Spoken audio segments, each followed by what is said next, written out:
Okay, Julietta, let's hear those tips. Share with us your top tips. I don't know how many you have. We'll take them all for families who'd like to start incorporating positive discipline into their parenting, whether it's from day one or from today.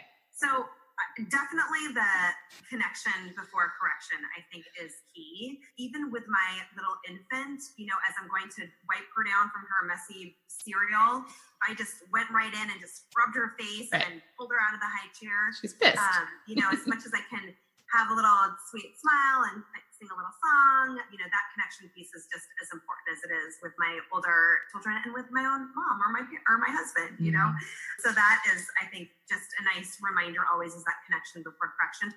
The other thing is that, kids are more capable than you think. And so Rudolf Dreikurs was actually an Adlerian psychologist who wrote Children the Challenge. That was kind of the foundation for later positive discipline, that whole framework. And he said, never do for a child what they can do for themselves. In a vacuum, it would be great. I know we also have our regular life, but I think just thinking about that, kids are more capable than you think, and kind of let go, like back off a little bit. That's been so much fun with my third now. I'm just like, totally there. It's so resilient. There's the people. Yeah, I can relate to that. It's so much easier the second time around to do that. Yeah. So, I think that if you're just starting out, just that, like, allow them to just try.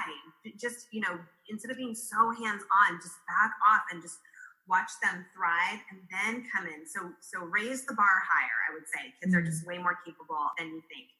The other thing that I would love that's a classic positive discipline tool is family meetings.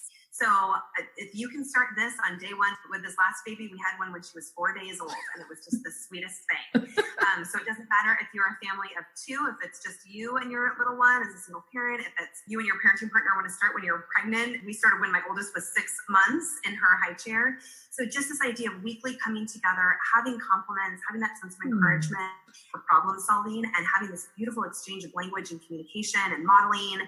And so you can find more of family meetings. We do a lot of that with Sproutable. And I think that's a great, wonderful, like mini thing you can do 15 minutes once a week that just leads to those more long-term gifts that you want to be growing. So family meetings is great. And it's not the family meetings that you grew up with. Right. Kids, we're having a family meeting. You're right. This is not a disciplinary technique. Yeah. Can you explain a little bit more? What does that look like? I know that you have so many resources on your website, and we'll get to that. And it's just 15 minutes once a week.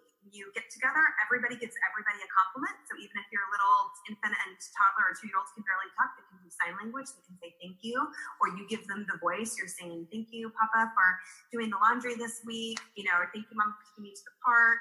So everybody gives everybody a compliment. And it's really a beautiful modeling too, when you're seeing grown-ups speak to each other in this way. And then you talk about previous items from the week before. So how are contributions going? How's the new nap time schedule going? Or whatever issue that came up. Last night, my daughter goes, I want to put something on the agenda. I was like, ooh, what?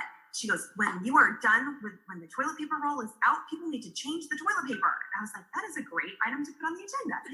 So then you go to your new items, and then talk about your week, and then close with a little high five and a plan for a family fun. So this idea of connection, and it's just, the skills that are brought from just that little moment. It's amazing. Communication, mutual respect, problem solving, it's just lovely. So, and we just feel better later. So then we're able to be better parents. We're able to then go off into our next routine, more mindful and more connected with them. The other, the last two tips I will say, one we touched on, which is routines. And I think you said it lovely, thinking about routines, not just the bedtime routine or the nap time routine, but routines happen all the time. Yeah. So think about your day. Maybe it is you're off to preschool in the morning, or maybe it's the transition to grandmother's house, that it's the same routine that they go from school to that, or the routine we had a real routine right after lunch just to get to nap, because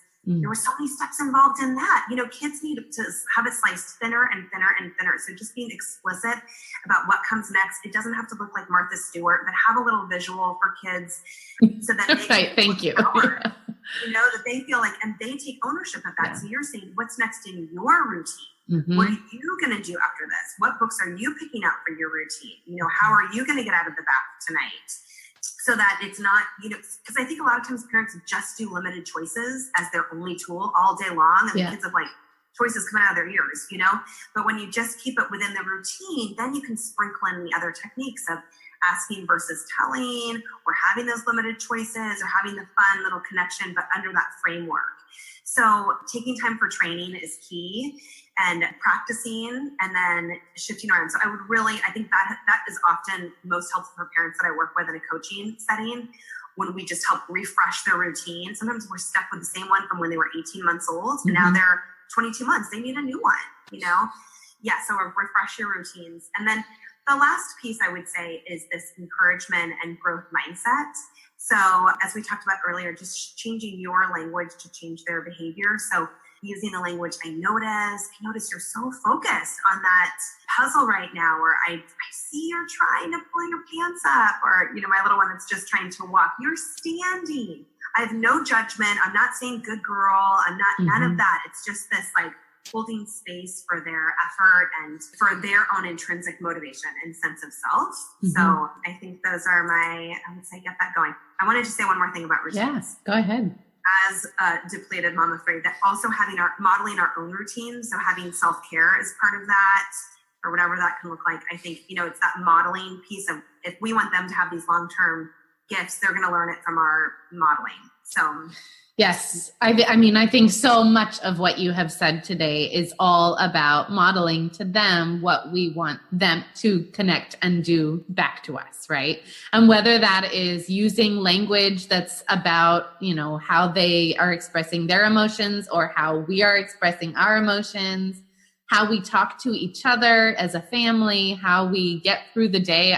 All of those things, they're such basic and such important tools. And I love the way that you have given us a few tools to work that in, like a family meeting. I love that. Literally, whether it's like, what was going well? You had a great big poopy diaper. It can be everything, right? It's all of those things are. And when you have that framework when they're babies and when they're little, then it's just automatic when you really, I'm telling you now with the 9 and 6, it's amazing that we've had this framework and this practice, because now it just runs so smoothly, to have those kinds of meetings and routine. My friend was over last night and she was like, what are your kids doing? My kids were making their lunch, kindergarten, 3rd grade. She was like, how long have you been making your lunch? And I was like, since I was in kindergarten. When you as toddlers making their snack and doing little things and having them involved, then it just organically grows up. Yeah. And I love when you said, Ayelet, that, even just like why do we talk about feelings? And now we know in brain science that it actually changes that amygdala part of the brain. It makes the brain feel safer. And so you're right. Just being able to say, you feel scared, or you're tired right now, or you're feeling hungry, giving them that kind of vocabulary. It's so simple, like you said, but when we have that understanding of the why, it helps reinforce it for us as parents that, what we're doing is important, and also what we're doing intuitively. I think that part, so many parents, we're doing this stuff. I don't need to say it. It's you're doing this intuitively and naturally, and just now how it's really going to help even more. So keep doing it. Exactly. And I think, a lot of people think, well, oh gosh, well, isn't that already intuitive? I've had a few friends say things like, well, I already do that. I already know that. Well, exactly.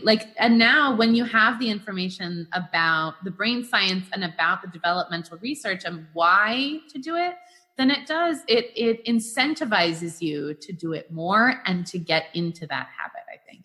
And so important. And to teach your kids about it. So yes. I'm able to say to my kiddos when they're like, I say, oh, I know that it's hard, and it grows your brain when you wait. So you got this. Great. That's great. I'm so going to use that today. Thank you. Perfect. Okay.